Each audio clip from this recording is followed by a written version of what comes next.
The wind howled across the Wyoming plains like a wounded animal, rattling the shutters of Samuel Rivers' cabin. He sat alone by the potbelly stove, spooning cold beans from a tin plate, Martha's Bible open beside the coal oil lamp. 3 winters had passed since he'd buried her beneath the cottonwood. The scratching at his door wasn't Blue, his cattle dog, too deliberate, too desperate. Sam lifted the Winchester from its pegs, then set it down. Storm refugees didn't knock. He pulled open the heavy door against the wind. An Apache woman collapsed on his porch, heavily pregnant, snow coating her traditional blanket. A boy, maybe 6, stood beside her with fierce protective eyes. The woman's wrist bore a brass reservation tag, number 447. "Please," the boy whispered in accented English. Sam looked into the swirling darkness, then at the woman's labor-twisted face. Some choices made themselves. "Get her inside. Before we continue, please leave a like and let me know which city you're watching from. Now, let's get back to the story." Sam's strong arms caught the woman before she hit the frozen porch boards. She weighed less than a yearling calf, her body trembling beneath the snow-crusted blanket. The boy grabbed his mother's other arm, small hands fierce with determination. "Easy now," Sam murmured, guiding them through the doorway. The wind fought to follow, sending snow swirling across the pine floorboards before he shouldered the door shut. The warmth hit them like a wall. The woman's eyes fluttered open, dark and liquid with pain. Sam half carried her to Martha's rocking chair by the stove, the one he hadn't touched since she passed. The worn oak creaked under new weight. "Water," the boy said, his English careful but clear. Sam nodded, moving to the reservoir on the stove's side where water stayed warm. His hands, gnarled from 40 years of ranch work, were gentle as he filled a tin cup. The boy took it, holding it to his mother's lips with practiced care. "What's your name, son?" The boy straightened, pride flickering through exhaustion. "Little Hawk. This my mother. She got a name?" The boy hesitated, then Silent Moon. Sam studied them while fetching the blue enamel coffee pot. The boy's clothes were a mixture: government-issue cotton shirt, traditional leggings, boots worn through at the toes. His mother wore the plain dress required at the reservation. But underneath, Sam glimpsed beadwork, colors bright as summer flowers against deer hide. "You hungry?" Little Hawk's stomach answered before his mouth could. Sam almost smiled. He pulled cornmeal from its cloth sack, mixed it with water and a precious egg from the root cellar. While the cornbread baked in the Dutch oven, he heated chicory coffee, its bitter smell filling the cabin. Silent Moon's breathing steadied. Her hand moved to her swollen belly, and Sam saw her wince, close to her time, maybe closer than close. That's when he noticed the brass tag on her wrist, catching the lamplight. Number 447, property of Fort Robinson Reservation. Sam knew the law. The new Reservation Act was clear. Helping runners meant 6 months in territorial prison, $1,000 fine. Marshal Hayes had made sure every rancher in the county understood. "They're wards of the government now," Hayes had said at the last town meeting. "For their own good." The cornbread's sweet smell fought with Sam's conscience. He watched Little Hawk tear into his piece, trying to eat slow, trying to show dignity despite his hunger. The boy's mother nibbled carefully, one hand never leaving her belly. "Storm caught you traveling," Sam said, not quite a question. Silent Moon raised her eyes. The intelligence there made him look away. She knew what that brass tag meant, knew what his helping them could cost. Sam stood abruptly, walked to the window. Through the frosted glass, he could see nothing but white fury. Nobody would travel in this.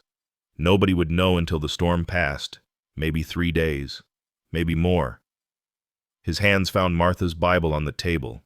She'd marked Deuteronomy with a pressed columbine, "Thou shalt not deliver unto his master the servant which is escaped from his master unto thee." "Your husband?" Sam asked quietly. "Dead." Little Hawk answered for his mother. "Fever. 2 moons past. Agent say I go to boarding school. Mother say no. Boarding school. Sam had heard about those places. Children shipped east, forbidden their language, their names changed, haircut. Some never came back. He looked at the brass tag again. Such a small thing, stamped with numbers like they branded cattle. Silent Moon watched him watching it, her free hand moving protectively over Little Hawk's shoulder.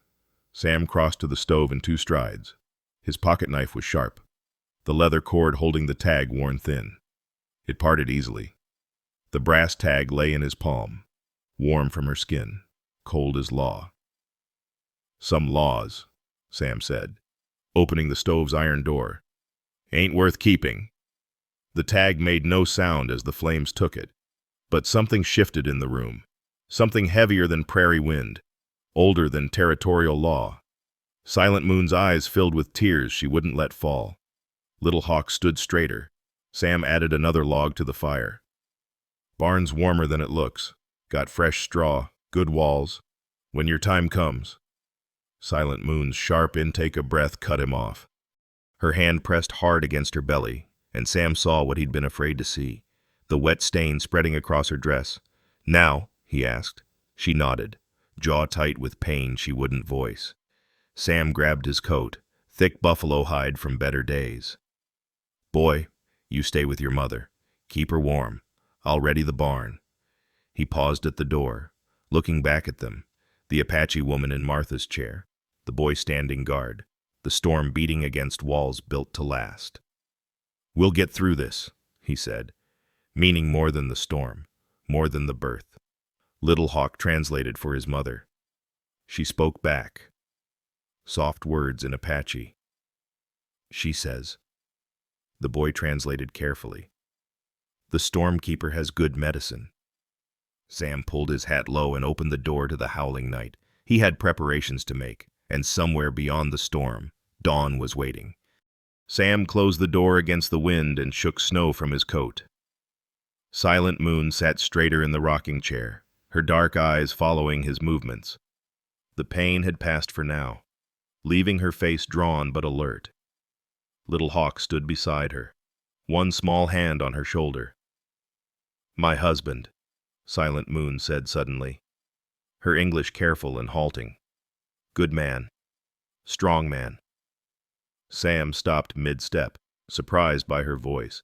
It was deeper than expected, carrying authority despite the careful pronunciation. Died of fever. 2 moons. She held up 2 fingers. Agent say. She paused, searching for words, then gestured at Little Hawk. Take son. School. Far place. I say no. Agent say I have no choice. So I run. The words came harder now, forced between clenched teeth as another pain took her. Little Hawk moved quickly, pulling something from inside his shirt. It was a medicine pouch, deer hide soft with age, decorated with porcupine quills dyed blue and yellow. The boy held it to his mother's forehead, whispering words Sam didn't understand. My father's, Little Hawk explained, seeing Sam's curiosity. From his father, and his father before, for protection. Silent Moon's breathing eased. She looked at Sam directly. You have children. No. The word came out rougher than intended. Martha and I. The Lord didn't see fit. Your woman's spirit is here, Silent Moon said, gesturing around the cabin. In the walls, the chair, the kindness. Sam's throat tightened. He busied himself gathering supplies, clean flour sacks from the pantry, the rest of Martha's carefully preserved linens, a cake of lye soap. The water reservoir on the stove would need refilling. He'd need the big kettle, too. Another contraction seized Silent Moon, stronger this time. She gripped the chair's arms, knuckles white, but made no sound. Little Hawk began singing, low and rhythmic, the Apache words flowing like water over stones. His mother's breathing matched the rhythm. How long since the pain started? Sam asked. Since sunrise. Little Hawk answered. We walked through them. Sunrise. That was 12 hours ago. Maybe more. Sam had helped with enough calving to know what that meant. Time was running short. "We need to move to the barn," he said. "More room there. Cleaner than you'd think." Silent Moon nodded, understanding the practical need for distance from the main house. If something went wrong, but Sam pushed that thought away. Nothing would go wrong. He wouldn't let it. He helped her stand, one arm supporting her weight. She was tiny against him, barely reaching his shoulder, but her grip on his arm was iron strong. They moved slowly toward the door, Little Hawk darting ahead to open it. The wind hit them like a physical thing. Snow drove sideways, stinging exposed skin. The barn sat 30 yards away, but in the white fury, Sam could barely make out its bulk. He pulled Silent Moon closer, shielding her with his body. Halfway there, she stopped, doubling over. Sam felt warm liquid soak through his sleeve where she gripped him. The waters had broken fully now. Little Hawk appeared on her other side, and together they practically carried her the remaining distance. The barn door swung on leather hinges, groaning against the wind. Inside, the air was still and surprisingly warm, heavy with the smell of hay and horses. Sam's 2 mares, Buttercup and Sage, nickered softly from their stalls. Blue, his cattle dog, emerged from the hay pile where he'd been sleeping, tail wagging uncertainly at the strangers. "It's all right, Blue," Sam said. The dog approached slowly, sniffing at Little Hawk's outstretched hand, then surprising everyone by licking it. The boy's face lit up with his first real smile. Sam had already identified the best spot, the large stall at the barn's back, empty since he'd sold his stallion last fall. Fresh straw lay thick on the floor. He grabbed a pitchfork, spreading it deeper, creating a clean nest. Martha's quilts went over the straw, then the clean flour sacks on top. While Little Hawk helped his mother settle onto the makeshift bed, Sam lit the barn lanterns, 3 of them, casting warm yellow light that pushed back the shadows. He found the water barrel, broke the thin skin of ice on top, filled the kettle he'd brought. There was a small potbelly stove in the corner, used during foaling season. He got it going, set the water to heat. "What else you need?" Little Hawk asked, eager to help. "More light," Sam said, then reconsidered. The boy needed to feel useful, but he also needed to not see everything that was coming. "Actually, I need you to watch the stove. Keep the water hot but not boiling. Can you do that?" The boy nodded seriously. "I watch fire many times." Silent Moon was breathing hard now, the contractions coming faster. Sam knelt beside her, feeling helpless and necessary all at once. He'd delivered calves, foals, even helped a neighbor with a breech lamb once. But this was different. This was human life, complicated and precious and terrifying. "I helped Martha's sister once," he said, needing to fill the silence. Her husband was away, and the midwife couldn't get through the river. Baby came out just fine. Grows wheat now, over in Nebraska. Silent Moon managed a small smile between pains. "You are good man, like my husband was good man." What was his name? Joseph Walking Bear. Christian name from mission school, but good Apache heart. Another contraction took her, longer this time. She gripped Sam's hand hard enough to grind the bones together. Little Hawk's singing grew louder, the rhythm steady as a heartbeat. "Soon now," Silent Moon gasped. "Baby comes soon." Sam looked around the barn, at the lantern light making everything golden, at Little Hawk tending the stove with fierce concentration, at Blue curled up near the door like a guardian. Outside, the storm raged on, but in here, in this circle of light and warmth, they were safe. He squeezed Silent Moon's hand back. "We're ready."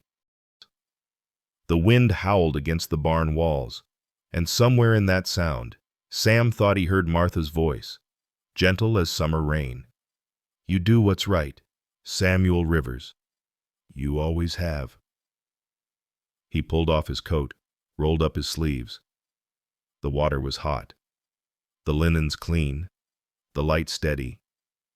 Silent Moon's next contraction was different, purposeful, productive. She looked at him with those deep, intelligent eyes. "Now," she said. Sam nodded. He was no longer just helping. He was protecting. This woman. This child coming. The boy by the stove. They were his responsibility now. The law could go hang itself. This was about life. About humanity. About debts that ran deeper than any government paper. "I'm here," he told Silent Moon. "We're all here. You're not alone." Little Hawk's song filled the barn, ancient and unbroken. Blue lifted his head and howled softly along, adding his voice to the prayer.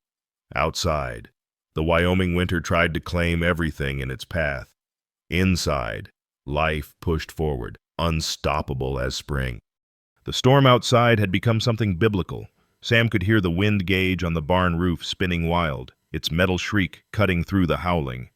The walls shuddered with each gust, and fine snow sifted through gaps in the boards, sparkling in the lantern light before melting into nothing. Silent Moon's labor had found its rhythm. The contractions came in waves now, 3 minutes apart, maybe less. Sam had lost track of time. Could have been midnight. Could have been later. The frosted barn windows showed only darkness and the occasional flash of driven snow. "Water," Silent Moon gasped between pains. Sam brought the tin cup to her lips, supporting her head with his other hand. Her hair was damp with sweat despite the cold.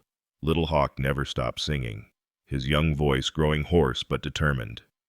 The Apache words rose and fell like the wind itself, creating a strange harmony with the storm. "You're doing fine," Sam told her, though his own hands trembled slightly as he set the cup aside. "Strong as any woman I've known." She managed a weak smile. "Apache women birth alone sometimes. On the trail. In hiding." Another contraction seized her, and she gripped the quilt beneath her. But better, with help. Sam turned to check the water on the stove.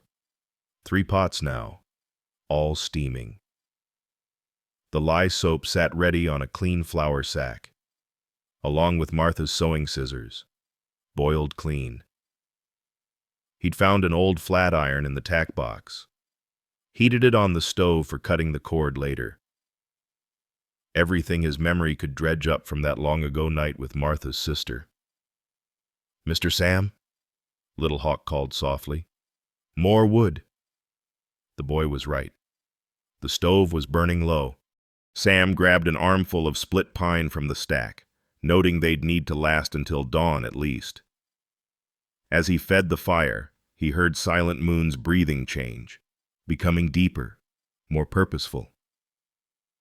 "The baby comes now," she said, her English forgotten in the intensity of the moment. She spoke rapidly in Apache to Little Hawk, who translated without missing a note of his song. "She says the baby is ready. She says—" The boy paused, searching for words. "She says you must catch it, like catching a star falling from sky." Sam knelt beside Silent Moon, his knees protesting against the hard floor even through the straw. He'd helped 40 calves into the world, maybe more. But this was different. This was a human child, a soul entering the world in a borrowed barn, while the government that claimed ownership of its mother raged as fierce as the storm outside. "I see the head," Sam said, wonder creeping into his voice despite his fear. "Dark hair, lots of it." Silent Moon bore down with the next contraction, her face set with determination that reminded Sam of Martha during her hardest days. That same refusal to surrender to pain. Little Hawk's song grew stronger, and even Blue joined in with a low, harmonic whine. The barn door rattled violently, and for a moment Sam's heart stopped, thinking someone had found them.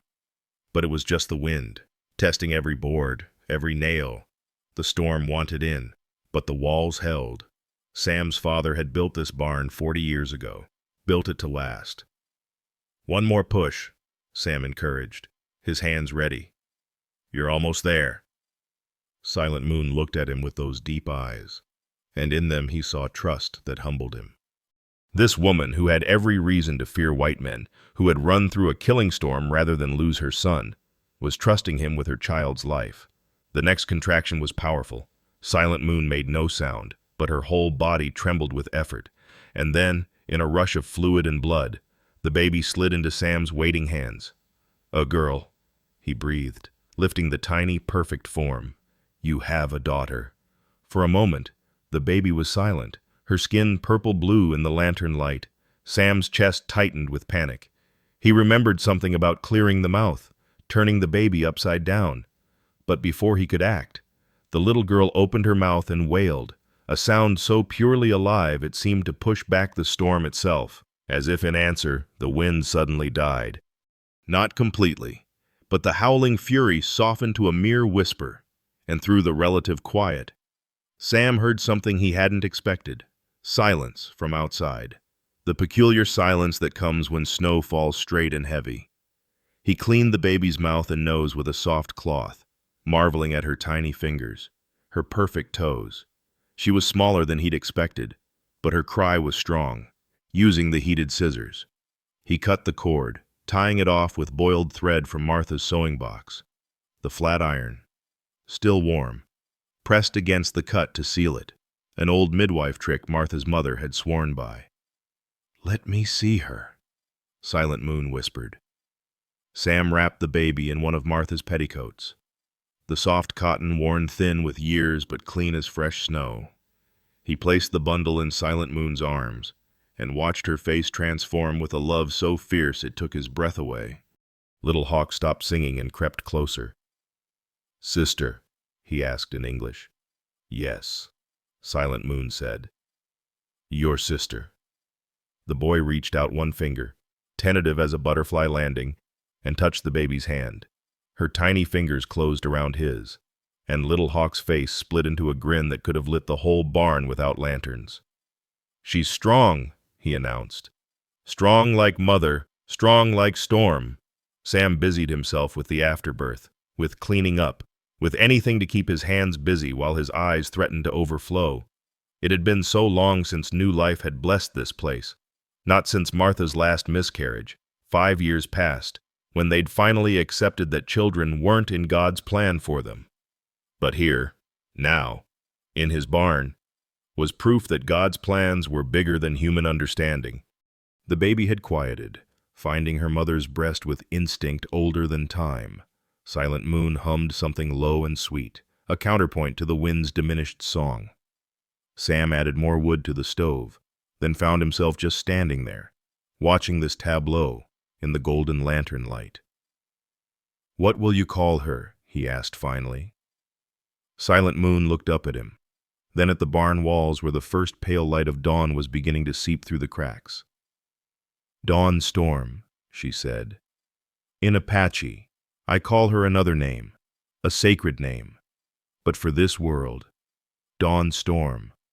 Born between night and day, between storm and peace." Sam nodded. It was fitting. He moved to the nearest window, scraping frost from the glass with his fingernail. The storm was truly breaking. He could see the suggestion of landscape beyond, the fence posts, the distant cottonwoods, all softened under a blanket of new snow. The world had been remade while they'd been focused on this smaller, more important creation. "Thank you," Silent Moon said softly. Sam turned back to her. "No need for thanks. Anyone would have—" "No," she interrupted, her English careful but firm. "Not anyone. You risked much. Your freedom. Your land. For strangers. For Indians." She said the last word with a bitter twist, knowing how it sounded in most white mouths. "For people," Sam corrected. "For a mother and her children." Little Hawk had curled up beside his mother and sister, his hand still touching the baby's tiny fist. Blue had crept closer too, his tail wagging slowly as he sniffed the air around the newborn. The dog's acceptance was complete. These were pack now. Family. To be protected. Sam found a clean blanket and draped it over the little family. Silent Moon's eyes were already drooping with exhaustion. "Rest now," he said. "I'll keep watch." She nodded, trusting him again with that simple gesture. Within minutes, her breathing had deepened into sleep. Little Hawk fought to stay awake, but soon he too surrendered, his head pillowed on his mother's shoulder. Sam settled himself on a hay bale, watching over them. The lanterns were burning low, but dawn was coming stronger now, painting the barn's interior with pale light. The storm continued to weaken, dying away like a beast that had exhausted its rage. He thought about the burned reservation tag, about the laws he'd broken, about what Marshal Hayes would say if he knew. But watching Dawn Storm's tiny chest rise and fall, seeing the peace on Silent Moon's sleeping face, the protective curl of Little Hawk's body around his sister, Sam felt something he hadn't felt since Martha died. He felt purpose.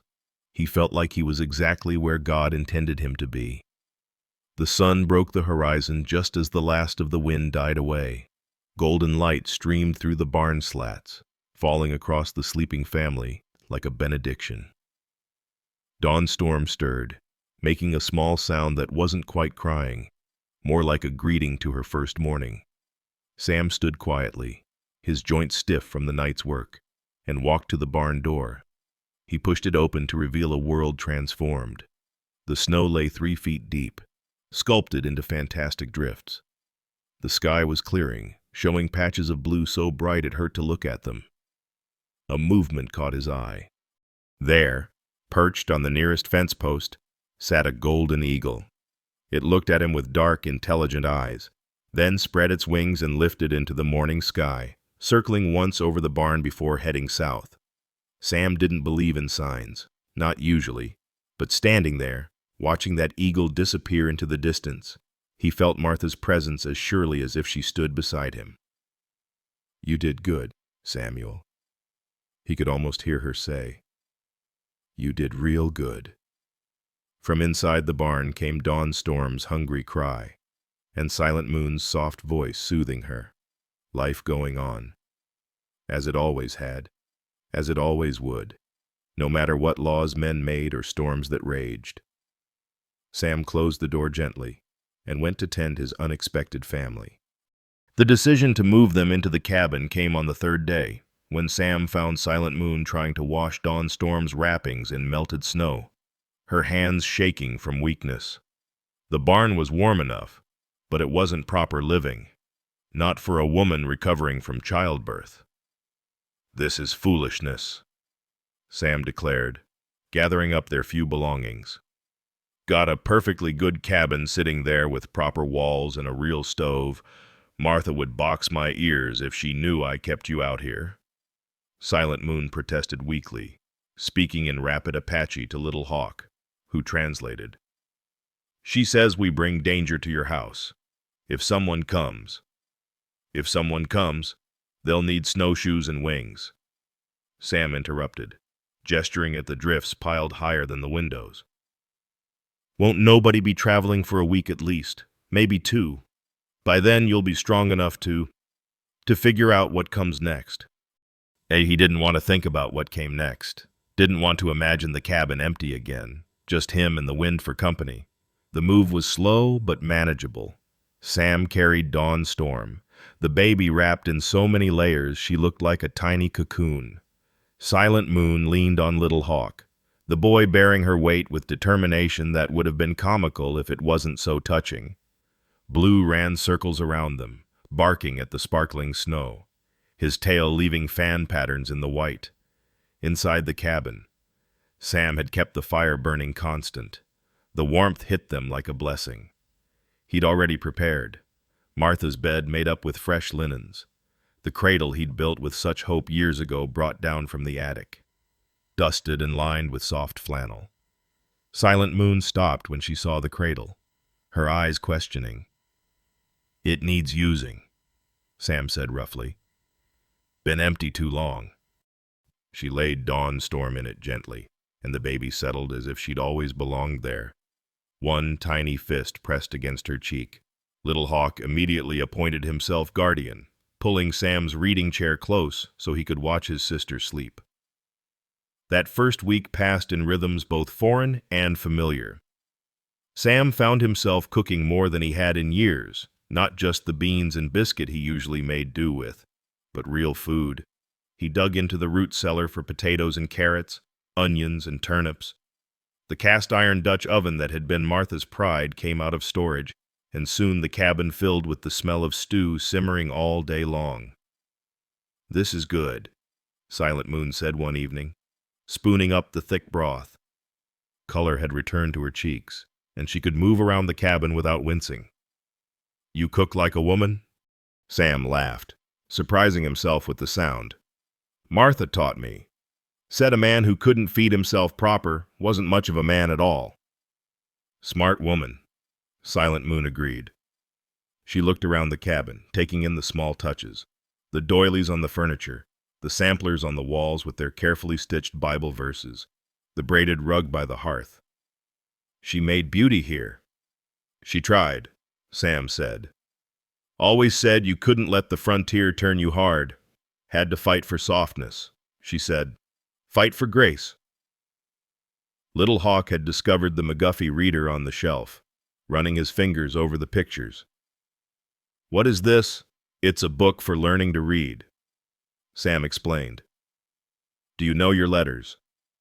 The boy shook his head.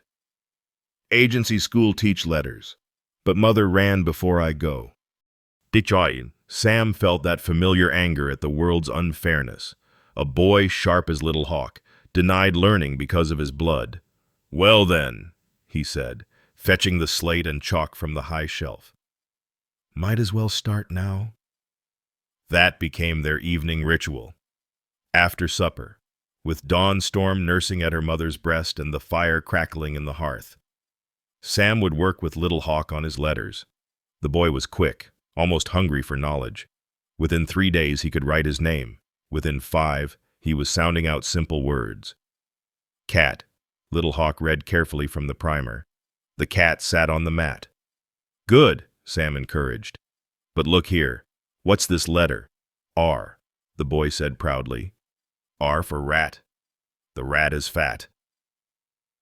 Silent Moon watched these lessons with careful attention, and Sam realized she was learning too, her lips moving silently as Little Hawk sounded out words. He started including her, casual-like, asking her to check Little Hawk's slate work. "Is this right?" Sam would ask, showing her the carefully chalked letters. She would study them seriously, comparing them to the book, then nod. Soon she was correcting Little Hawk herself, pointing out backwards letters with gentle patience. In exchange, Little Hawk began teaching Sam Apache words. It started one morning when Sam was preparing to milk Buttercup, the gentle Jersey cow who'd survived the winter in remarkable health. "How do you say cow?" Sam asked, partly to keep the boy talking, partly from genuine curiosity. "Wakashi?" Little Hawk said. "But that means all cattle. Buttercup is special. She is gentle cattle, friendly cattle." "How do you say that?" Little Hawk thought, then spoke slowly. "Wakashi Nilchi means cattle friend." Sam repeated it, mangling the pronunciation terribly. Little Hawk giggled, the sound bright as spring water. It was the first time Sam had heard him truly laugh. No, the boy said. "Like this. Wakashi Nilchi, soft in middle, like butterfly landing." They worked on it while Sam milked, the warm streams of milk ringing into the pail. By the time the pail was full, Sam could say it passably, and had learned Goshi for dog, which made Blue's ears perk up, and 2 for water. "You are slow student," Little Hawk announced with the devastating honesty of childhood. "But you try hard. That's good." The exchange of languages became part of their days. Sam would point to objects and say their English names. Then Little Hawk would give the Apache. Silent Moon started participating too, her English improving daily. She taught Sam practical phrases. "The snow is deep and the fire needs wood," while he helped her with the complexity of English grammar. Evenings became Sam's favorite time. With bellies full and the day's work done, they would sit by the fire, and stories would emerge like smoke from the logs. Sam found himself talking about things he hadn't spoken of in years. His childhood in Tennessee before his family came west. His first cattle drive up from Texas. The time he got lost in a blizzard and followed a wolf's tracks to safety. "The wolf led you home?" Little Hawk asked, eyes wide. "Maybe," Sam said. "Or maybe I just got lucky, but I've never raised a hand to a wolf since." Silent Moon shared her own stories, speaking slowly in her improving English with Little Hawk filling in when she struggled. She told of her grandmother, a medicine woman who could call eagles from the sky. Of her husband, Joseph Walking Bear, who'd learned to read at the mission school and tried to teach others before the sickness took him. Of the old ways, slowly being forgotten as the people were forced onto smaller and smaller pieces of land. "We had mountains," she said one night, Dawn Storm sleeping in her arms. "Sacred mountains where the spirits lived. Now we have flat land, no trees, no game. They give us beef that is often spoiled. Flour with bugs. Say it's for our own good." Sam felt the familiar burn of shame for his race, his government. "It ain't right," he said quietly. "None of it's right." "But you are right," Silent Moon said, looking at him directly. "You are good man. Little Hawk sees. He starts to stand like you, walk like you.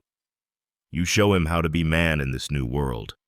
Sam glanced at the boy, who was carefully practicing his letters on the slate, tongue poking out in concentration. It was true, the boy had started mimicking Sam's movements, his way of checking the weather, even his habit of rubbing his jaw when thinking. "He's a good boy," Sam said. "You've raised him well." "Not finished raising," Silent Moon replied. "Long way yet to go." One evening, Sam brought out the stereoscope, a wedding gift from Martha's parents back east. He'd packed it away after she died, but now he set it on the table, along with the box of card photographs. "What is this?" Little Hawk asked, fascinated by the brass and wood contraption. "Makes pictures look real," Sam explained, showing him how to peer through the lenses.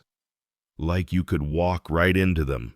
He slipped in a card, a view of Niagara Falls. Little Hawk gasped, pulling back, then looking again. Water big, water falling.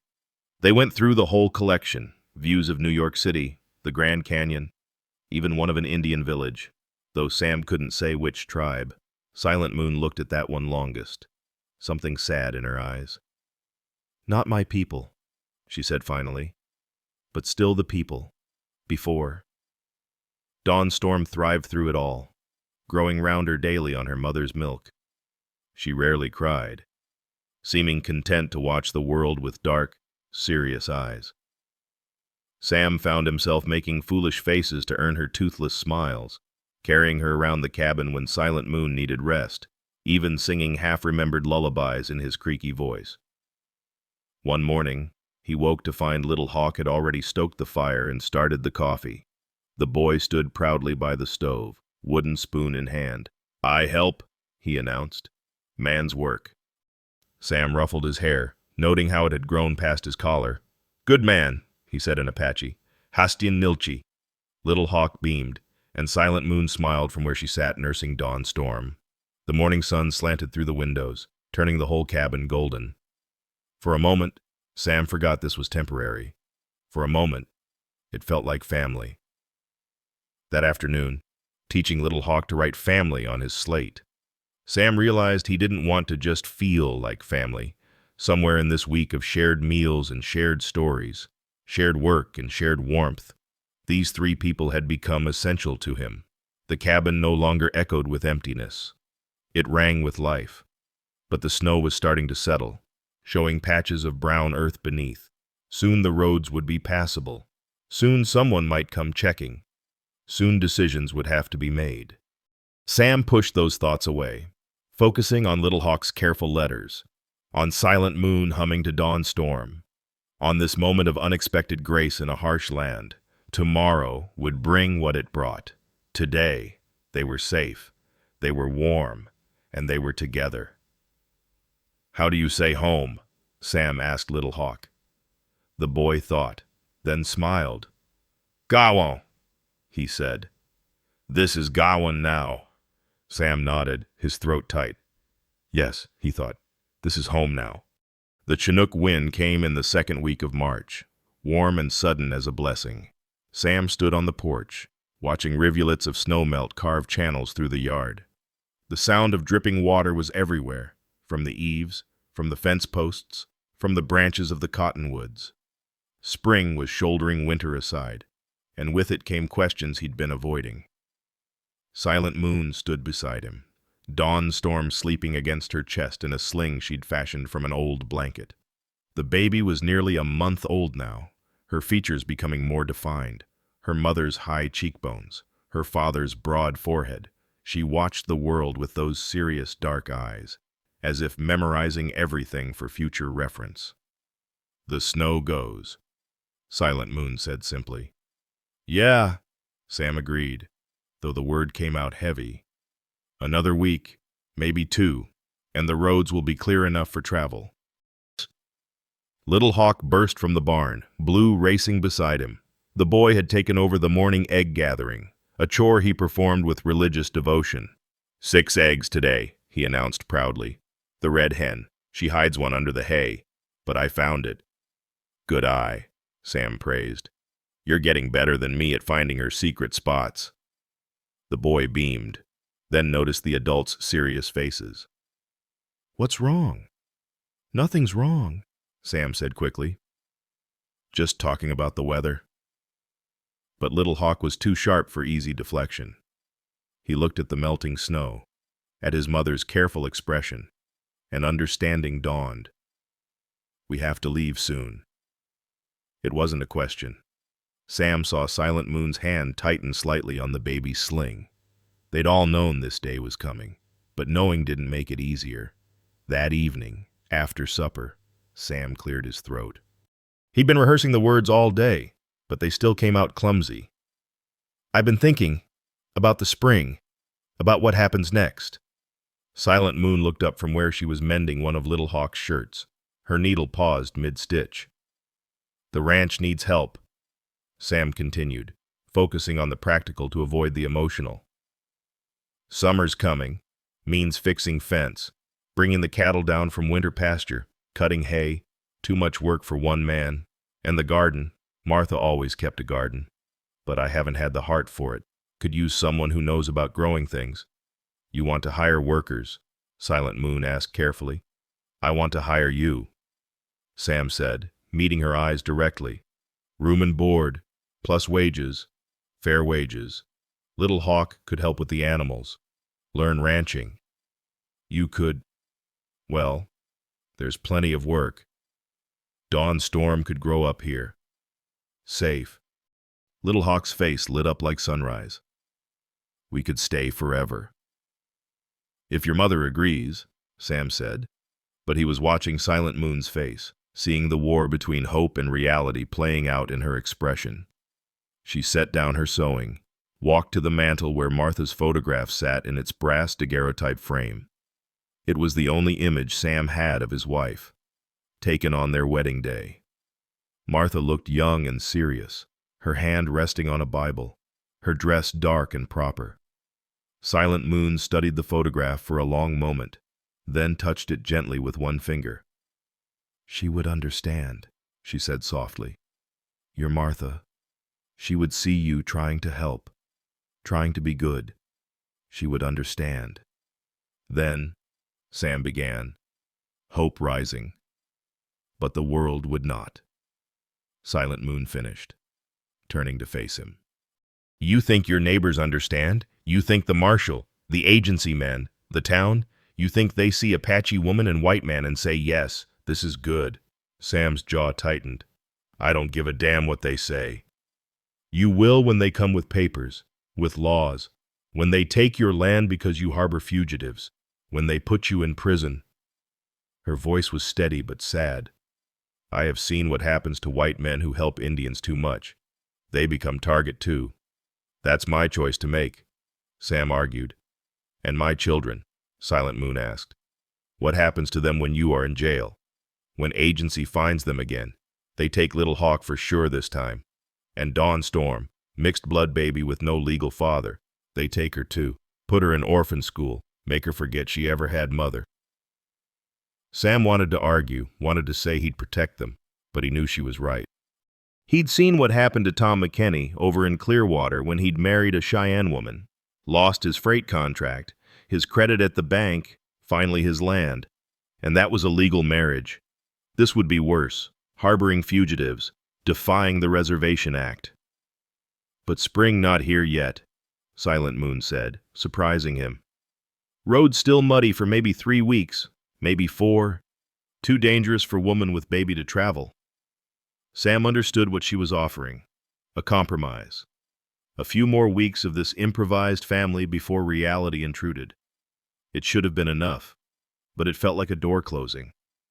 Little Hawk had been silent through this exchange, but now he spoke up. Why do they hate us? It was such a simple question, but Sam had no simple answer. He walked to the wall where his map of the territories hung, the boundaries marked in ink that seemed to mock the actual shape of the land. Fear, mostly, he said finally. Fear of what's different. Fear of losing what they've got.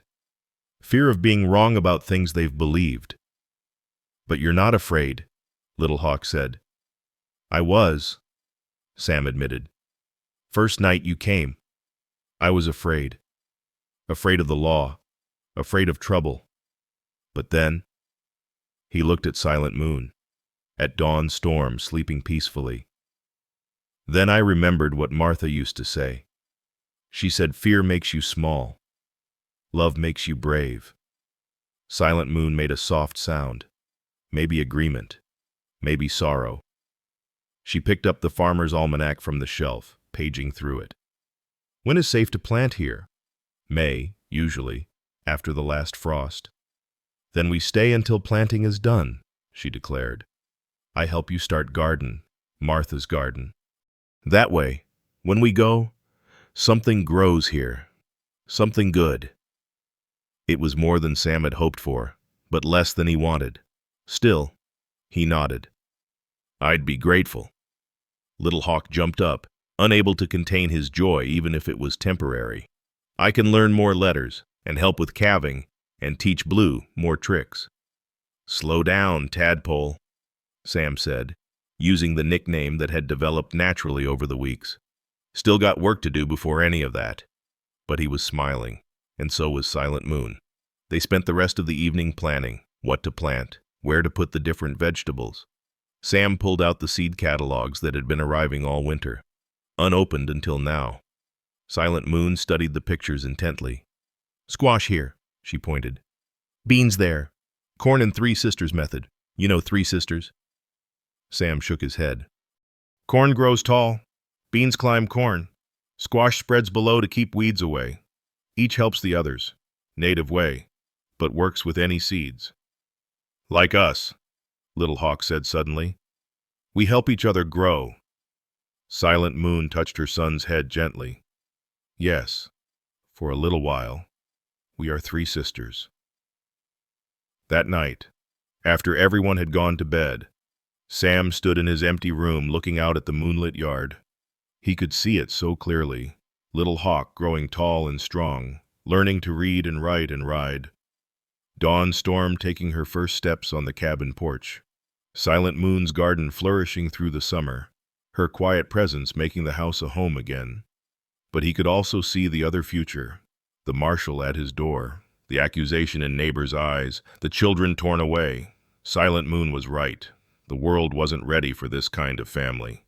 From the main room, he heard Dawn Storm fuss, heard Silent Moon's soft singing as she soothed her. Apache words he didn't understand but recognized now as a lullaby, the same one she'd sung that first terrible night in the barn. Sam pulled out Martha's Bible, finding the passage she'd marked about entertaining angels unaware. Maybe that's what this was, a visitation, temporary but transformative, a gift of time, of purpose, of something like family before the loneliness closed in again. He went to the old desk in the corner, pulled out paper and ink. If they had to leave, they'd need supplies, maybe money. He started making a list, then stopped. On impulse, he opened the desk's hidden drawer, where he kept the important papers, the deed to the land, Martha's death certificate, his army discharge papers.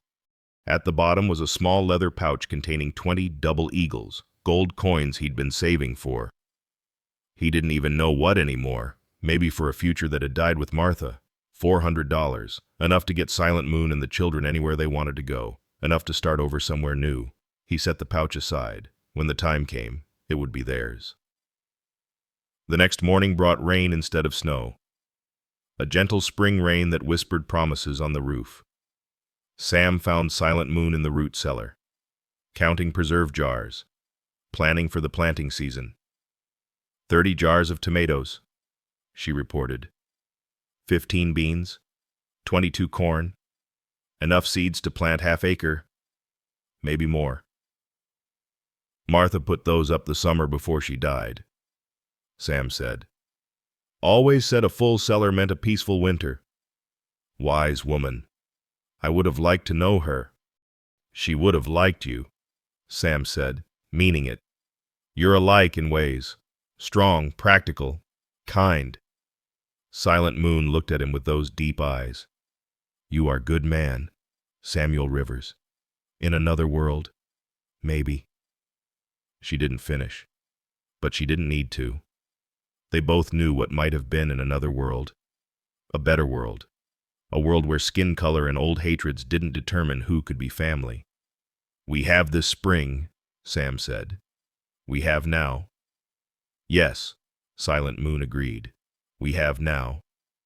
Above them, they could hear Little Hawk's feet running across the floor, chasing Blue, their laughter bright as the rain-washed morning. Dawnstorm's hungry cry joined the symphony of life that had transformed the silent cabin. For now, it was enough. It had to be. The day of leaving came with cruel beauty, sky so blue it hurt to look at, wildflowers pushing through the last patches of snow, meadowlarks singing from every fence post. Sam had been up since before dawn, his hands busy with preparation while his heart wrestled with letting go. The parfleche bag Silent Moon had crafted from an old hide lay packed by the door. Sam had filled them with more than she'd asked, pemmican he'd made from the last of the winter's venison, cornmeal ground fine, strips of jerked beef, and precious salt. He'd wrapped Martha's second-best blanket in oilcloth, adding it when Silent Moon wasn't looking. The woman had too much pride to take charity, but Sam had learned to disguise necessity as practicality. For the baby, he'd said gruffly when she'd protested. Nights are still cold. And Little Hawk sat at the table, bent over the McGuffey reader, his finger tracing the words as he read aloud. The boy ran fast. The dog ran faster. They ran to the tree. Good, Sam encouraged. That last word, tree, Little Hawk said proudly. T-R-E-E, like the cottonwood where the eagles nest. Sam had spent the last week drilling the boy on words he might need. Danger, help, food, water, doctor. Practical words that might keep them safe on the journey. He'd written them all in a little notebook, one of Martha's unused journals, along with simple sentences Little Hawk could practice. You keep reading, Sam told him. Every day, even just a little. You'll be reading whole books before you know it. Will you keep learning Apache words? Little Hawk asked. I'll try, Sam promised, though he knew the words would fade without the boy's patient correction. Already he could feel them slipping away, the soft sounds that had filled the cabin with new music. Silent Moon emerged from the back room where she'd been nursing Dawnstorm one last time before the journey. The baby was 3 months old now, alert and responsive, her dark eyes tracking movement, her tiny hands grasping at everything within reach. Sam had carved her a wooden horse the night before, small enough for baby fists, smooth as river stone from hours of sanding. For her to teeth on, when the time comes, he explained, offering the toy. Silent Moon took it, running her fingers over the careful work. You make it look like your mare, Sage. It was true. Sam had unconsciously carved the gentle slope of Sage's neck, the proud arch of her tail. Figured she should know good horses, even if it's just wood. Silent Moon tucked the horse into the cradleboard she'd fashioned for carrying Dawn's Storm. The baby immediately grabbed for it, bringing it to her mouth with the determination of all babies everywhere. We should go soon, Silent Moon said quietly. Want to make Buffalo Creek by nightfall. Buffalo Creek was 15 miles south, the first stage of their journey to Colorado, where Silent Moon had distant relatives who'd left the reservation years before. Sam had drawn her a map, marking water sources, safe places to camp, towns to avoid. He'd wanted to take them himself, at least part of the way, but Silent Moon had refused. Better you are not seen with us, she'd said. Better for you, better for us. She was right, but that didn't make it easier. Sam picked up the old brass compass from the shelf, the one his father had carried from Tennessee. Take this, he said, pressing it into Little Hawk's hands. Always points north. You get turned around. This will set you right. The boy's eyes widened. He'd been fascinated by the compass since Sam had first shown it to him, loving how the needle swung faithfully no matter which way you turned. I can't take your father's. You can and you will, Sam interrupted. It's not doing any good sitting on a shelf. Besides, a man needs to know where he's going. Little Hawk clutched the compass like treasure, which Sam supposed it was, not for its brass case or glass face, but for what it represented. Trust, connection, the passing of something important from one generation to another, even if they weren't blood. They moved outside where Sam had already saddled Buttercup. The gentle cow had become Dawn Storm's wet nurse when Silent Moon's milk ran thin some weeks back, and Sam insisted they take her. Cow's no good to me alone, he said when Silent Moon protested. Too much milk for one man. You'd be doing me a favor. It was a lie, and they both knew it. Buttercup was worth good money, and her cream and butter had been Sam's only luxury through many a hard winter. But Silent Moon didn't argue further. Understanding that this was how Sam needed to help, he'd rigged a simple travois to drag behind the cow, loaded with supplies. Too much, probably. But Sam couldn't seem to stop adding things. An extra knife, fishing hooks and line, Martha's small sewing kit, a bar of store-bought soap wrapped carefully in brown paper. Blue circled them anxiously, whining. The dog knew something was changing. Something was ending. Little Hawk knelt beside him, burying his face in the dog's fur. You be good, the boy whispered. Take care of Mr. Sam. Don't let him be too sad. Blue licked the boy's face, tail wagging uncertainly. Time for a story, Sam said suddenly. He couldn't bear the leaving yet.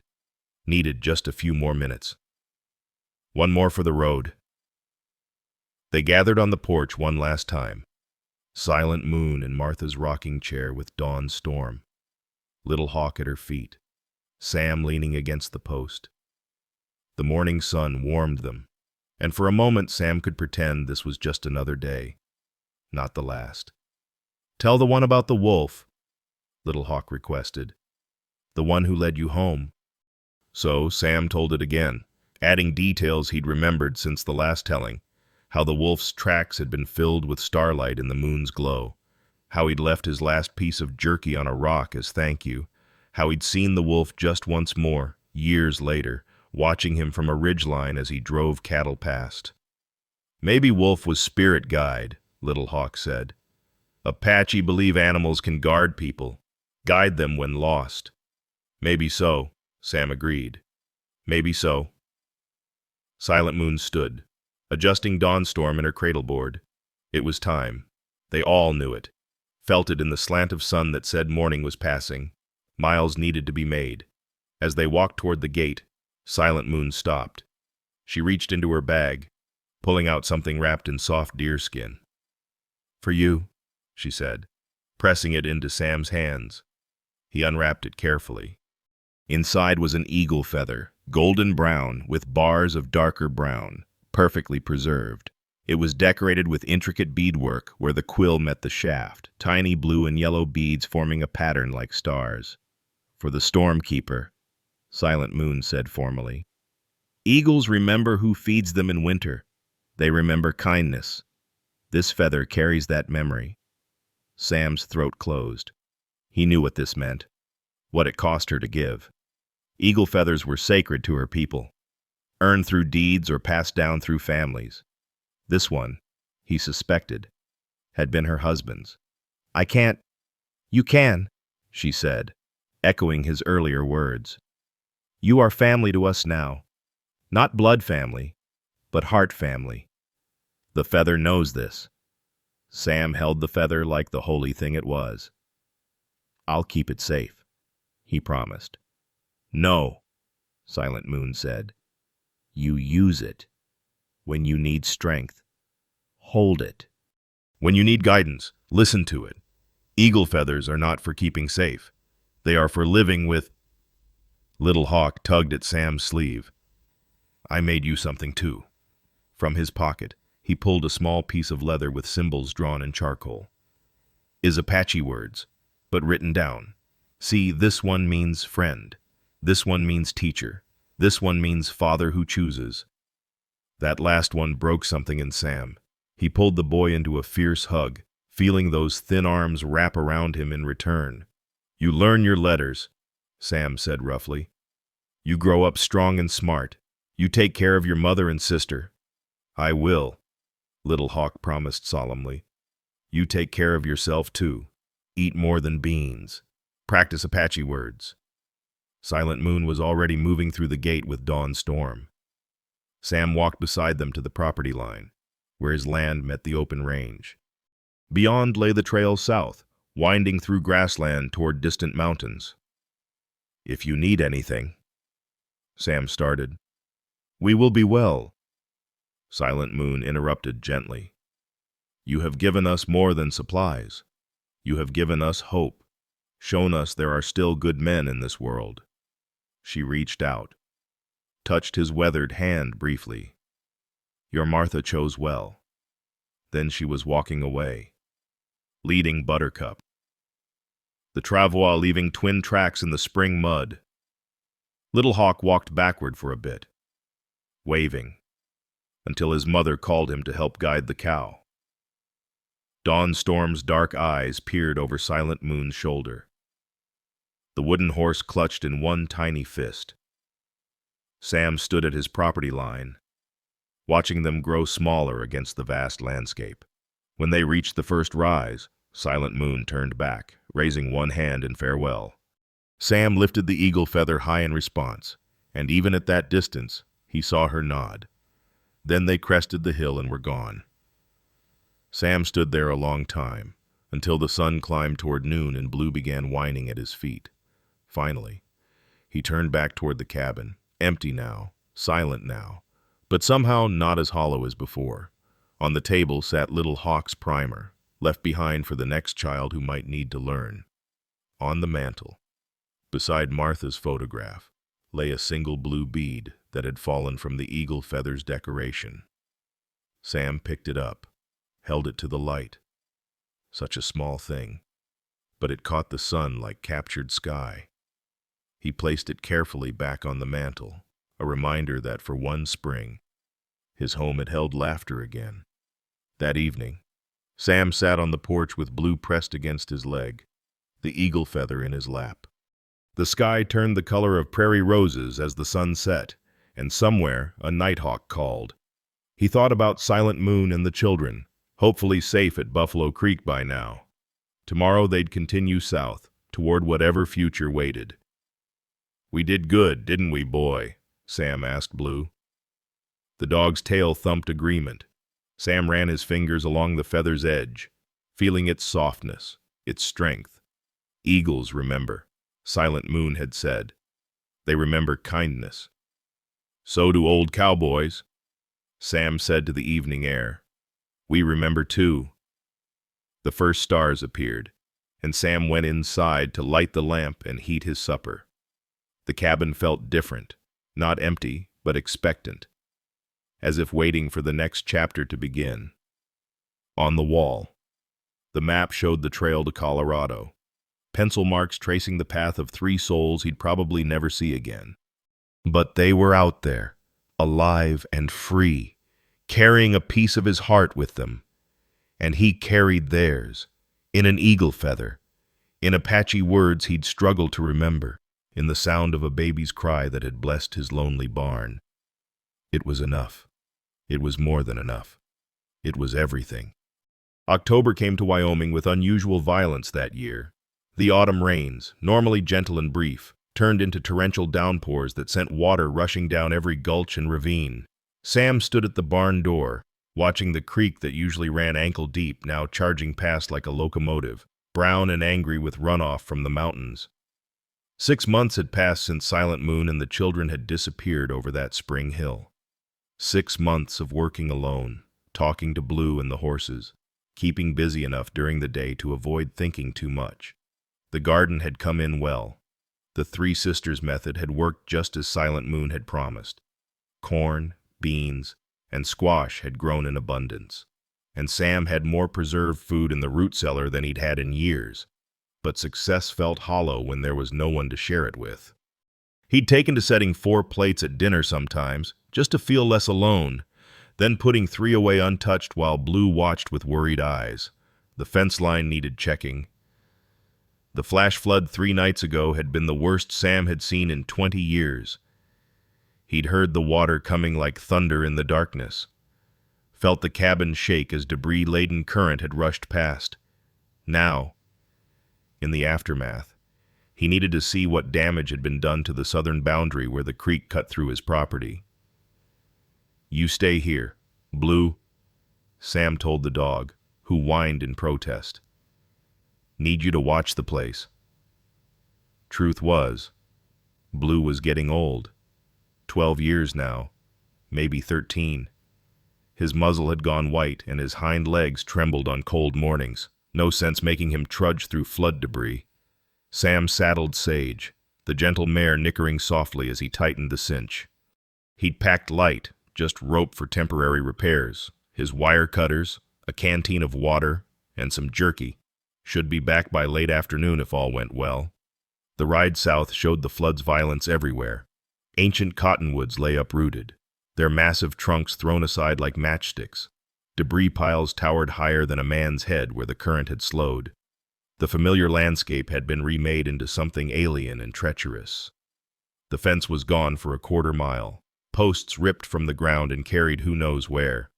Sam dismounted to inspect the damage more closely, leading Sage carefully through the tangle of broken timber and twisted wire. Barbed wire was expensive, and he'd need to salvage what he could.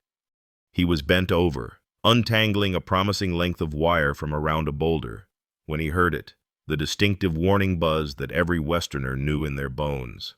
The rattlesnake was coiled in the shadow of the rock, practically invisible against the mud-brown debris.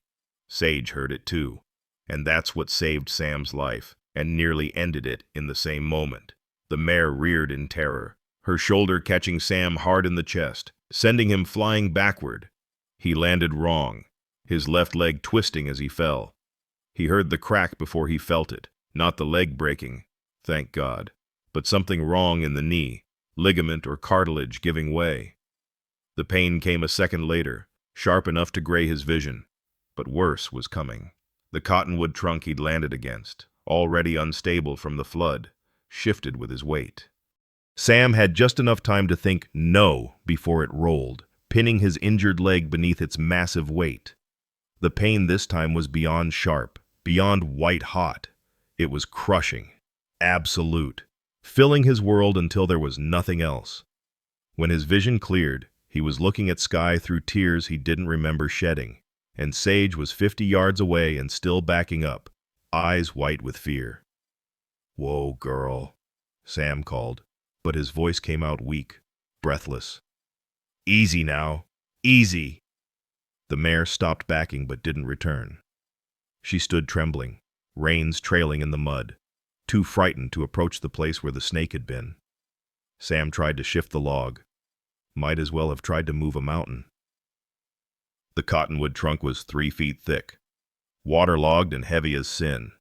His leg was trapped from knee to ankle, the weight crushing but not quite enough to cut off circulation. He could feel his toes, could move them inside his boot. Small mercy, but he'd take it. The sun was past noon. He had maybe 5 hours of daylight left, and no one knew where he was. Blue might raise a fuss when he didn't return, but who would hear his nearest neighbor was 8 miles away? Sam forced himself to think clearly through the pain. The canteen was on Sage's saddle, 30 yards away now. His rifle was there too. Could maybe fire shots to attract attention, but the mare showed no sign of coming closer. The snake was probably gone, but Sage didn't know that. Once a horse got spooked proper, they could stand frozen for hours. He tried digging, using his hands to claw at the mud under his leg, but the ground had been compressed by the flood, packed hard as adobe. His fingernails tore and bled, but he barely made a dent. The first hour was about fighting panic. The second was about fighting despair. By the third hour, as the sun slanted toward the western mountains, Sam was fighting unconsciousness. The pain had become a living thing, pulsing with his heartbeat. His throat was parched, and he'd started seeing things at the edge of his vision, movements that weren't there, shadows that didn't match anything real. That's when he saw the eagle. Golden eagles weren't rare in Wyoming, but they didn't usually circle so low, so repeatedly over one spot. This one wheeled overhead in tight circles, calling out with that wild, piercing cry that seemed to echo off the canyon walls. Round and round it went, never climbing higher, never moving on. "Get on with you," Sam croaked. "I ain't dead yet." But the eagle didn't leave. If anything, it circled lower, close enough that Sam could see the bars on its tail feathers, the golden hackles on its neck catching the late sun. It called again, urgent somehow, insistent. Sam thought of Silent Moon's eagle feather, safe in his cabin, wrapped in oilcloth and tucked in Martha's Bible. Eagles remember, she'd said. They remember kindness. That's fever talk, Sam told himself. But he watched the bird anyway, finding odd comfort in its presence. At least something would mark where he died, even if it was just a bird waiting for a meal. The sun touched the mountain peaks, painting everything gold and rose. Soon it would be dark, and with the dark would come cold. October nights could drop below freezing. Then there were the coyotes. Sam could already hear them yipping in the distance, probably drawn by the smell of his blood where the barbed wire had torn his hands. He closed his eyes, trying to conserve strength. Maybe if he rested just a little. "Mr. Sam!" The voice cut through his pain fog like a knife. Sam's eyes snapped open, certain he was hallucinating. But there on the canyon rim stood figures silhouetted against the sunset, horses, riders, and one small form he'd know anywhere. "Little Hawk," he whispered, then louder. "Little Hawk!" "We come," the boy shouted down. Mother saw. She saw in dream. More riders appeared. Sam recognized Sheriff Hayes' broad form, the Cooper brothers from the neighboring ranch, Doc Brennan's distinctive stoop, but in the lead was Silent Moon, and she was holding something high above her head, an eagle feather catching the last rays of sun like a banner. The rescue came in a blur of activity, ropes thrown down the canyon side, men scrambling through the debris. The Cooper brothers had brought a block and tackle from their ranch, used for lifting hay into lofts. It took 4 men and both Cooper horses, but slowly, inch by inch, they lifted the cottonwood trunk. When Sam's leg came free, the pain of blood rushing back was worse than the crushing had been. He might have screamed, probably did, before Doc Brennan's laudanum brought blessed numbness. Through the haze of medicine and pain, Sam heard voices, caught fragments of explanation. "Walked 3 days to reach us. Said she dreamed it. Saw him trapped. Eagles circling, just like she said. Would have died out here. Another hour, maybe." Silent Moon's face appeared above him, her dark eyes concerned. "You use eagle feather?" Sam tried to speak, managed only a croak. She produced a canteen, helped him drink. The water was sweet as wine. "The feather's at home," he whispered, "in Martha's Bible." "But you think of it when you trapped," Sam nodded weakly. "Thought of you, all of you." Silent Moon smiled, a rare full smile that transformed her usually serious face. "Eagle feather work even from far away. Connection is there." Little Hawk pushed forward, and Sam saw how the boy had grown in 6 months, taller, his face losing its childish roundness. "You were right under where we camped in spring," he said excitedly. Mother recognized the place from her dream, the bent tree, the red rocks. "How?" Sam asked, the single word carrying all his questions. Silent Moon shrugged. "Sometimes spirits talk, sometimes we listen. I saw Stormkeeper under storm-killed tree. I saw Eagle calling, so we came." Sheriff Hayes appeared, his weathered face unreadable. "Lucky thing she convinced us," he said gruffly. "Wouldn't have found you otherwise. Trail's grown cold by the time Blue raised alarm." They rigged a travois to carry Sam back. Doc Brennan splinted his leg properly, muttering about torn ligaments and lucky escapes. The Cooper brothers caught Sage, who came willing enough once the crowd provided safety. As they prepared to move out, Sam caught Silent Moon's sleeve. "Dawn Storm. With neighbor woman, safe, growing big." She paused, then added quietly, "We live on Old Hennessy Place now. He died last month. No family. Sheriff helped us file homestead claim. Legal now." Sam felt something ease in his chest that had nothing to do with his injuries. "Neighbors, then." "Neighbors," she agreed. The journey back was a haze of pain despite the laudanum. Sam drifted in and out, sometimes aware of the stars overhead, sometimes lost in dreams where eagles spoke Apache and cottonwood trees grew from clouds. He woke once to find Little Hawk walking beside the travois, the boy's hand resting on his shoulder. "I read whole book now," Little Hawk told him proudly. "McGuffey second reader. Teacher in town says I'm quick learner." "Always knew you were," Sam mumbled. "I teach Dawn Storm letters when she's bigger, and Apache words, both languages, like you said." Sam squeezed the boy's hand weakly. "Good man." They reached his cabin near midnight. Blue nearly turned himself inside out with joy and worry, whining and licking Sam's face as they carried him inside. Sheriff Hayes and the Cooper brothers got him settled in bed while Doc Brennan fussed over his leg. "You'll be laid up 6 weeks minimum," the doctor declared. "That knee needs time, and you're lucky the leg didn't break. Could have lost it out there." "Could have lost more than that," Sheriff Hayes said. He looked at Silent Moon with something like respect. "You ever have more of those dreams, you come tell me. Don't care what time." After the others left to return to town, Silent Moon and Little Hawk remained. She moved around the cabin with easy familiarity, stoking the fire, heating water for willow bark tea that would help with pain and swelling. "You don't need to stay," Sam protested weakly. "Neighbors help neighbors," she said simply. "You taught us that." She reached into her bag, pulled out the eagle feather Sam had given her 6 months ago. "This called me. Said Stormkeeper needs help. So I listened." Sam looked at the feather, at the woman holding it, at the boy already asleep in Martha's chair by the fire. Outside, an October wind was rising, but inside was warmth and safety and something that felt like coming full circle. "Thank you, he said, meaning more than just the rescue.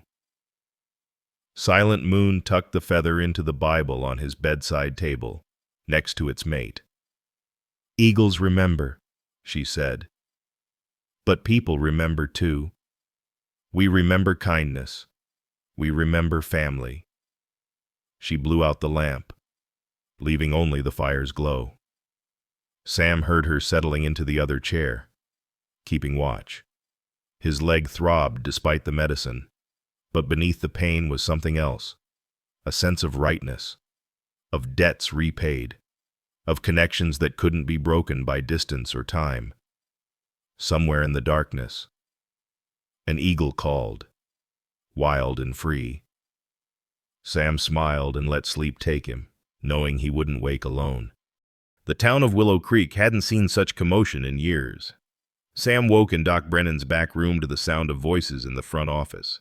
More voices than the doctor usually entertained.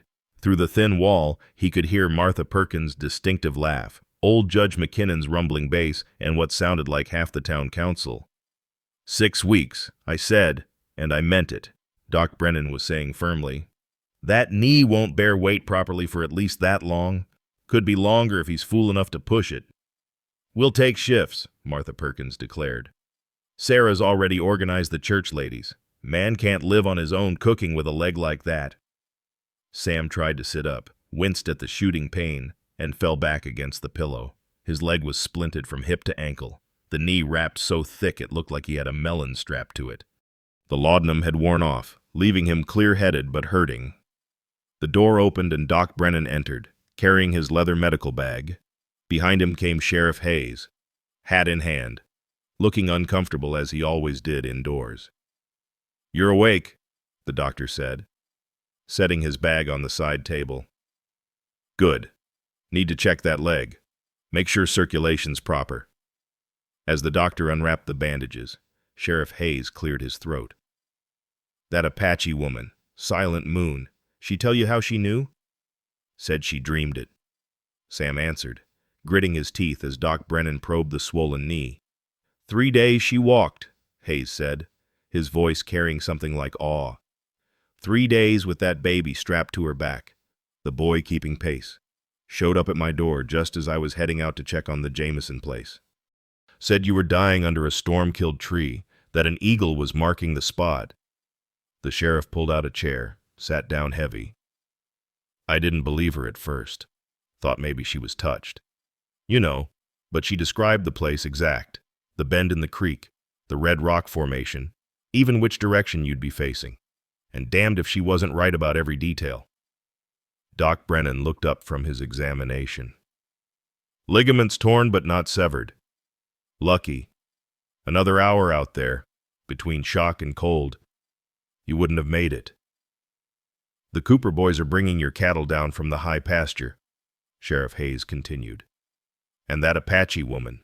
She's been by twice already this morning, checking on you. Brought some kind of tea she says will help with healing. She shouldn't come to town, Sam said. People will talk. Hayes snorted. People are already talking. But not the way you think. Word's gotten around about her dream, about the rescue. Mary Jameson's telling everyone who'll listen that it's a miracle.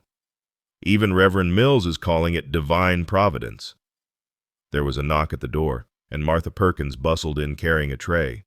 The banker's wife was a force of nature, 60 years old and unstoppable. Soup, she announced. Beef and barley, with real vegetables. None of that bachelor slop you've been living on. She set the tray down, then fixed Sam with a stern look. That Apache woman's been teaching my Julia the Three Sisters planting method. Best garden yield we've had in years. Don't know why I didn't think to ask her sooner. She paused at the door. Pride. Probably. Foolish pride. After she left, Hayes stood to go. There's something else. The Hennessy place. Silent Moon and her children are there legal now. Proper homestead claim, filed and witnessed. Judge McKinnon made sure of it.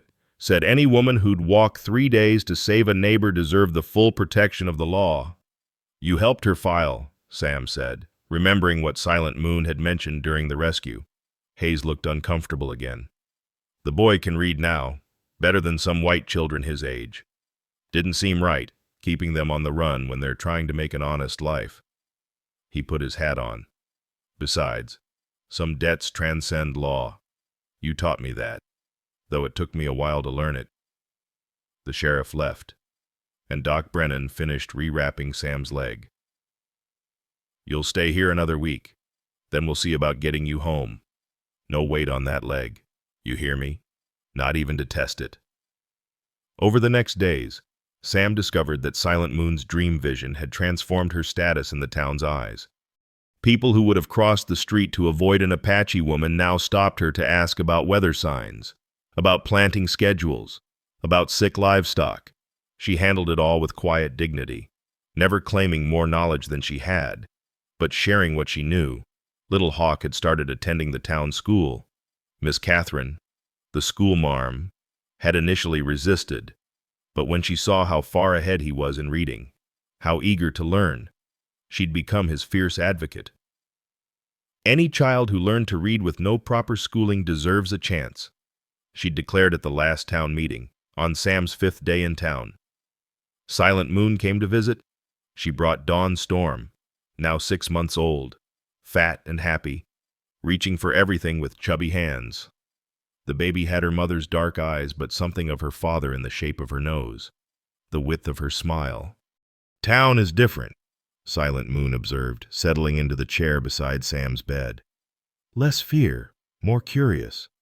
"You saved my life," Sam said. "That changes how folks see things." "Not just that." She adjusted Dawn Storm on her lap. "They see Little Hawk learning, see me working land, see us as people now, not just Indians, people with names, with stories." She pulled out the town newspaper, pointed to a small article. "Look."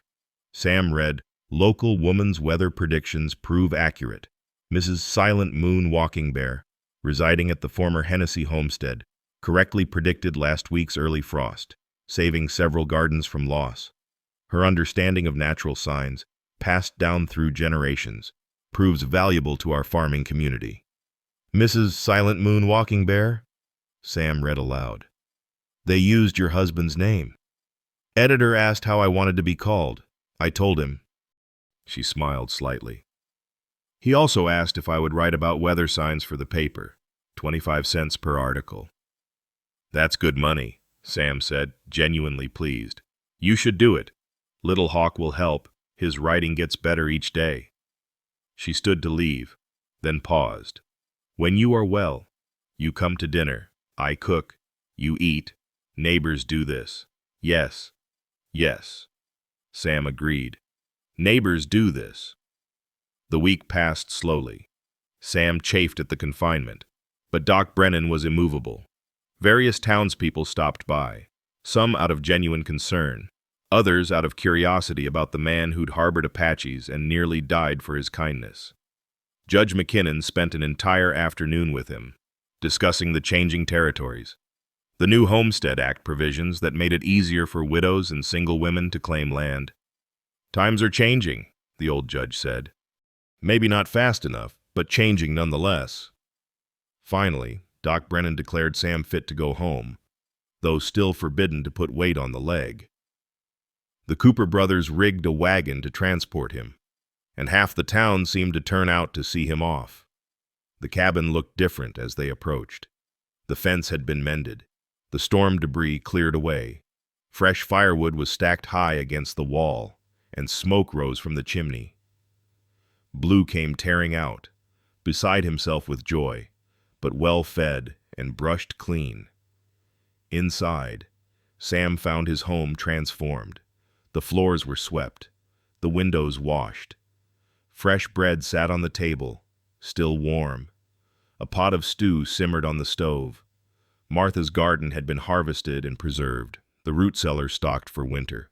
"The church ladies," Tom Cooper explained, "and that Apache woman, she's been here every day, her and the boy, keeping things running."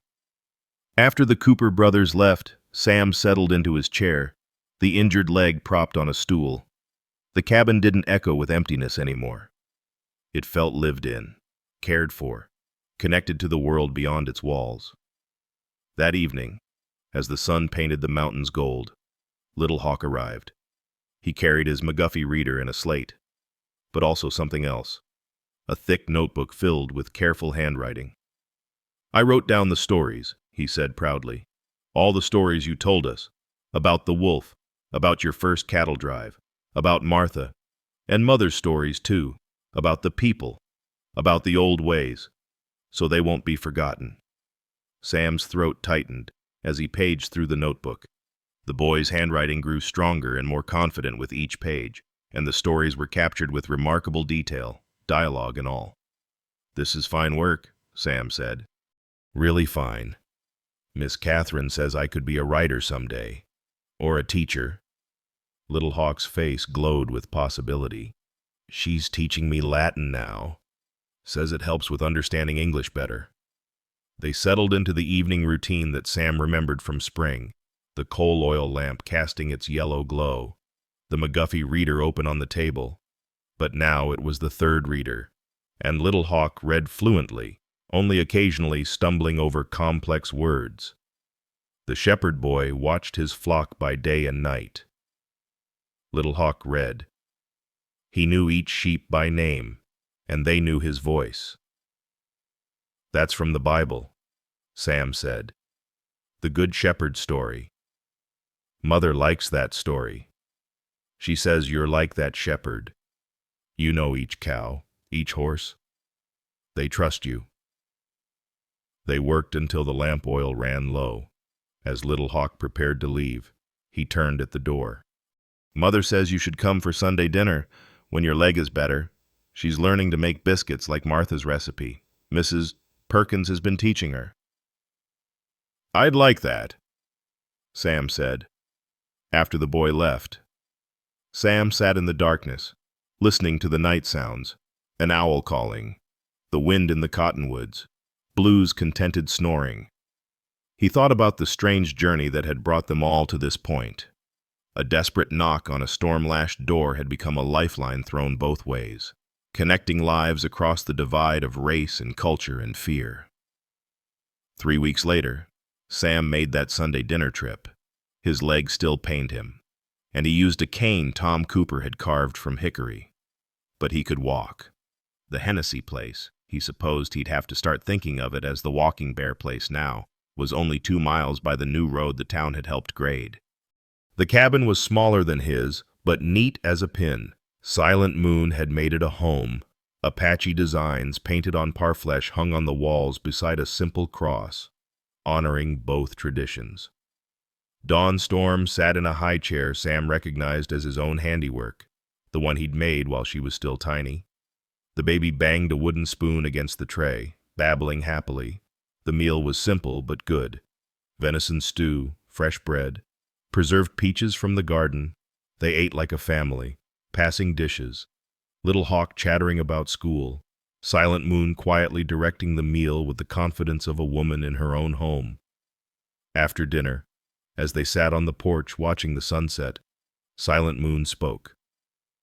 The circle is complete now. You saved us, we saved you. But more than that, we're woven together now, part of same blanket. Neighbors, Sam agreed. More than neighbors, Little Hawk said. Family of the heart. Sam nodded, unable to speak past the tightness in his throat. In the distance, an eagle circled against the golden sky, perhaps the same one, perhaps another, but carrying the same message. Some connections transcend blood, transcend law, transcend the artificial boundaries humans create. As he walked home in the gathering dusk, cane tapping against the packed earth, Sam felt Martha's presence beside him. Not a ghost, not a haunting, but a gentle approval, a sense that this was how things were meant to unfold. Love doesn't die. It transforms, spreads, includes others in its circle. The cabin welcomed him home, lamp already lit by thoughtful hands. On the table sat a new notebook, a gift from Little Hawk. The first page had one line written in the boy's careful hand, the continuing story of Samuel Rivers and family. Sam picked up the pen, dipped it in ink, and began to write. Family comes in many forms. Sometimes it arrives in a spring storm, desperate and afraid. Sometimes it walks 3 days to offer salvation. Always, always. It teaches us that we are more together than alone. Through the window, he could see lights from the Walking Bear cabin, warm against the darkness. Tomorrow, Silent Moon would bring her weather predictions to the newspaper.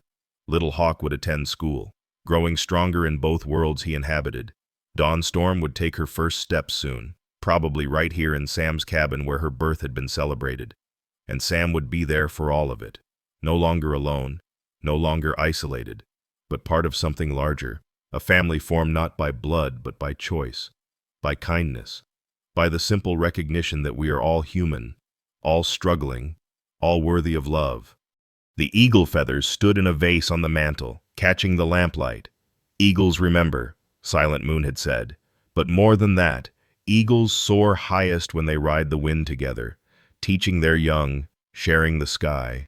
Sam added more wood to the fire and continued writing, setting down the story for those who would come after, for Dawn Storm when she was old enough to read, for all the children who would need to know that fear can be overcome, that strangers can become family, that even in the harshest land, kindness can bloom like wildflowers after rain.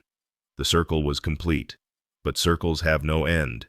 They just continue, encompassing more, growing wider, including all who stand within their embrace.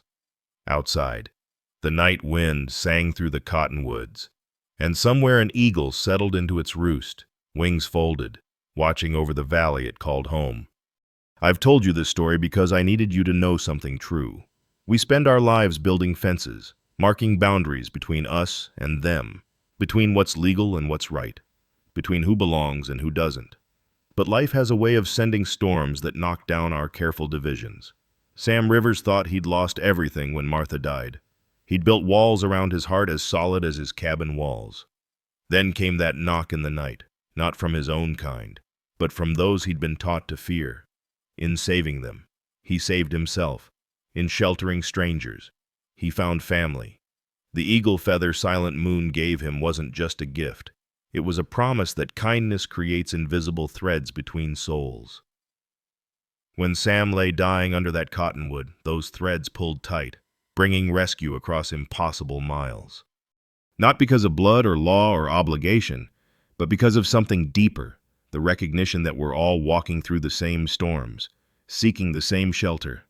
Family isn't always what you're born into. Sometimes it's what you choose when you open your door to need, when you see yourself in another's struggle, when you decide that love is bigger than fear.